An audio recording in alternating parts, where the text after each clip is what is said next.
Alright you guys, welcome back to the channel, and today's topic, Ford is discontinuing the GT350 and the GT350R. There won't be no 2021 model. So far of what I've heard and I've read, they're going to stop production in fall of 2020. So I'm not going to go through here and read all of this, but basically Ford said that the GT350 compared to the 500 just isn't hitting the sales.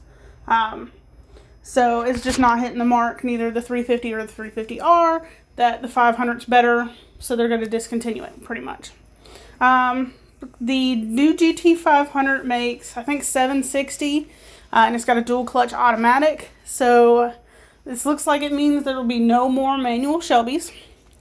So the reason I think this is happening, to me, the GT350, the S550 body style didn't appeal that much because, one, they're pretty common. They make a couple of thousand of them a year, so they're not very rare. They're actually, I believe, the first Ford-produced GT350. Ford produces the 500s, but I think this is the first one of the 350s they did. So, anyways, it only comes with 526 horsepower, and my Shelby GT350, the lower end with the supercharger, which is a Gen 1 Coyote with a supercharger, the lower end was 526. So with a base price starting at, I think, $64,000 for a, or around $60,000 for a GT350, you could take a base model GT, pay $30,000 for it, and slap a supercharger on it and be making more power than that.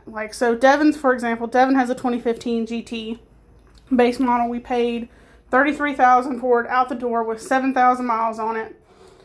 Spent $7,000 on a VMP Gen 2R supercharger kit. And his car makes, with a tune, makes 700 almost to the wheels. So his car's pushing about 800 horsepower for $40,000. We'll say maybe 45 on the high side, depending on who, if you bought it brand new, whatever. So to me, that's the reason I bought my GT350. Devin tried to talk me into getting a brand new one, but they just weren't as rare as mine, and I wanted something different. So I feel like, yes, it does have the Voodoo motor, which they have had problems with. It does have the TrackMac trans, which is nice, but I just don't feel like it was enough to keep it alive. But who says that they're not going to bring it back? You know, they stopped making the GT500s for a couple of years and they bring them back. That's how it's always been with the GT500s. So they might do it with the GT350, especially since they are licensed to, well, I think they've always been licensed to, but especially since they're producing them now and not Shelby. Because from my understanding, the original GT350s were Mustangs, fastback Mustangs bought from Ford, and Shelby outfitted them the same way my car was done. So that's where I got that from. But anyways, I want to know your opinions. I hate to see the R go because this is a monster on the track. A lot of people like these for track cars, and a lot of people are going to be upset because they do like the manual option. But Ford is just like, we're opening up a new gate to be able to do the Mach 1, which has the Coyote in it with the TrackMac transmission, which will be a limited edition car. And I think they said they're going to do a heritage package on the GT350.